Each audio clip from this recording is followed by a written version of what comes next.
আসসালামু আলাইকুম বন্ধুরা। তো কথা হচ্ছে, কালকে সেমিনের বিয়ে দিতে গিয়েছিলাম।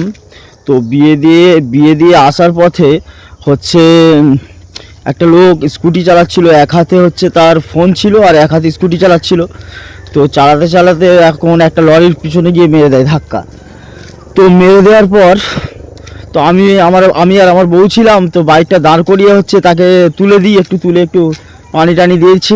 তো তারপরে আমি বাইকটা যেখানে রেখেছিলাম স্ট্যান্ডটা একটু নিচু হয়ে গেছিলো বলে তা আমার বউয়ের ভ্যানিটি ব্যাগটা পড়ে গেছে। ওখানে পড়ে গিয়ে মোটামুটি ব্যাগে মোবাইল ছিল আর আমার বাচ্চাদের হাতের বালাটালা এইসব ছিল, রূপোর বালা।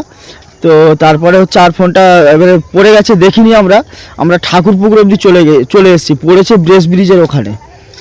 তো তারপর ব্রেস ব্রিজের ওখানে পড়েছে, আমরা ঠাকুরপুকুর পর্যন্ত চলে এসেছি। এবারে কি হবে, ব্যাগটা নেই তখন। তো আমি বললাম ব্যাগ তো আর পাওয়া যাবে না, কারণ কেউ যদি নিয়ে নেয় সে তো আর ফেরত দেবে না কোনো মতেই। তবু আমার বউ বললো একবার তুমি ফোন তো করে দেখো।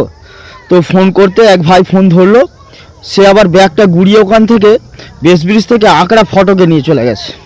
তখন প্রায় রাত 9টা বেজে গিয়েছে। তো তারপর গিয়ে ওখান থেকে ব্যাগটা আনলাম আর তাদের একটু ভিডিও করে নিয়েছি, সেইটা একটু তোমরা দেখো। মোটামুটি আমাকে দিয়ে দিয়েছে। তাদের নামটা কি?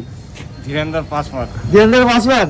তো অসংখ্য ধন্যবাদ আপনাকে, অসংখ্য, মানে কি বলবো আর। এই লোক বলে যে সেই ধর্ম আলাদা, এটা ওটা আলাদা, কিন্তু উনি আমার নাম আগে জিজ্ঞাসা করেছেন, নাম জেনেছেন, তাই তো নাকি? আপনি আমার নাম জিজ্ঞাসা করেছেন, তো জানার পরও আপনি আমাকে ফোনটা দিয়ে দিলেন, তাই তো? নিজের ঠিকানা বললেন 3-4 বার, উনি ফোন রিসিভ করলেন, আমাকে ব্যাক করলেন, করে নিজের ঠিকানা বলে আমাকে দাদা ফোনটা দিয়ে দিল। দাদা অসংখ্য ধন্যবাদ দাদা ফোনটা দেওয়ার জন্য। ঠিক আছে, ঠিক আছে, অসংখ্য ধন্যবাদ। এই দাদারাও সাথে ছিল, এই দাদাও ছিল সাথে।